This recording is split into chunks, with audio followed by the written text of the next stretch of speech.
गगन पांडे जी। गगन। श्री सद्गुरुदेव भगवान के चरणों में कोटि कोटि प्रणाम।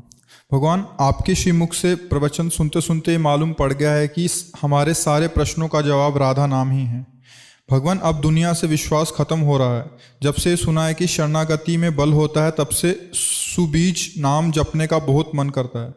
भगवान, थोड़ा थोड़ा नाम जप करने का अभ्यास भी हो चुका है। कभी कभी मन करता है सांस भी खाली ना जाए।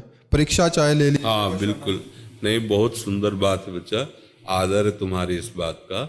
हाँ, पूरा हम आपको सहयोग करेंगे जो भी हमें गुरु प्रसाद से है। आप चलो। अब ये है कि थोड़ी ये जिम्मेवारी इन लोगों को दी कि ये लोग बातचीत करके देख लेते हैं, कुछ समस्याएं कुछ तो उनका सुलझाते हैं, कुछ ऐसे प्रश्न हैं जिनको तुम्हें सुलझाना होगा, कुछ समस्या होती है जिनको इनको सुलझाना होगा, आपको ऐसे ऐसे, और दोनों सुलझ गए तो मंत्र ले लो आराम से, कुछ भजन करो। हम तो बैठे ही हैं, कोई इसमें टैक्स नहीं लगता, कोई इसमें ऐसा नहीं कि इतनी फीस जमा करो। हाँ ये जरूर है कि मंत्र उसी को लेना चाहिए जिसका उद्देश्य बन जाए भगवत प्राप्ति, नहीं तो अपराध बनता है। मंत्र ले लिया, मनमानी आचरण कर रहे हैं, फिर ठीक ऐसे मनमानी आचरण हो रहे हैं तो एक जगह बकाया जहां जाने से ठीक हो जाओगे, संत समागम, गुरु चरण आश्रय। अगर गुरु चरण आश्रय लेकर मनमानी आचरण हो गए तो फिर कहा आगे के दाझे गए भजी पानी में, और पानी में आग लगे तो क्या कीजिए, है आग का जला हुआ भाग के पानी में गया, पानी में आग लग गई तो अब क्या करे। ऐसे ही संसार का जला हुआ गुरु चरणों में गया, वहीं भी मनमानी आचरण करके वहां भी प्रकृति विरुद्ध भाव, अब क्या करे, अब तो कहीं ठौर नहीं रह जाएगी।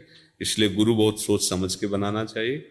जब हमारे अंदर ये बात आ जाए कि हम गुरुदेव की आज्ञा का पालन कर लेंगे, अच्छा वो कोई ऐसी आज्ञा देंगे नहीं जो आप पालन न कर पाओ, क्योंकि वो सर्वज्ञ पिता हैं, भगवान ही तो गुरुदेव हैं। वो ऐसी आज्ञा नहीं करेंगे कि आप ना कर पाओ।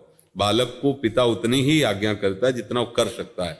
अगर आज्ञा ज्यादा कभी हो गई तो सहयोग देता है बैठ करके, देखो हम तुम्हारा काम करवाते हैं, वो कापी हमें लाओ, ये हम थोड़ा लिखते हैं, तुम इसे पढ़ो, देखो वो सहयोग करके पूरा चैप्टर तैयार कर देगा कि वो, क्योंकि वो पिता है।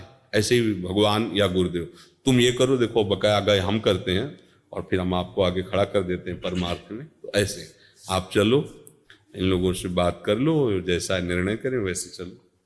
हिमांक जी। महाराज जी, आपका स्वास्थ्य कैसा है? कैसे आपने पूछा? हाँ थोड़ा गड़बड़ रहता है, बस श्री जी की कृपा से चलता रहता है।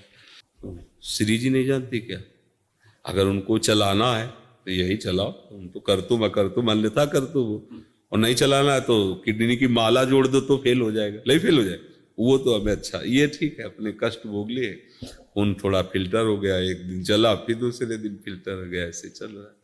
और हमें कोई कष्ट नहीं, कष्ट होते हुए भी कोई कष्ट नहीं, क्योंकि श्री जी का आश्रय, अगर श्री जी का आश्रय ना होता तो बहुत बड़ी दुर्गति है इस रोग में। क्योंकि वो फिर जैसे समुद्र में फेंक दिया गया, ना नाव है ना तैरना आता है, ऐसी स्थिति इसकी है।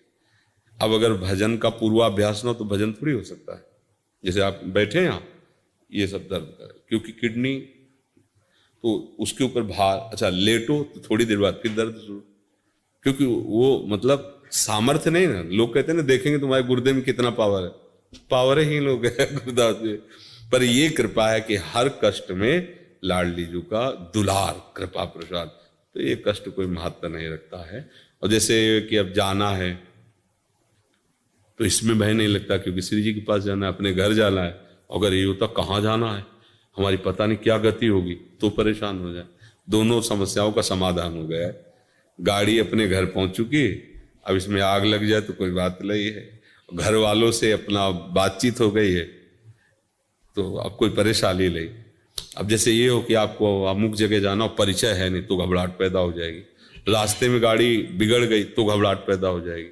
श्री जी ने ठिकाने पे लाके गाड़ी खराब की है तो कोई परेशानी नहीं।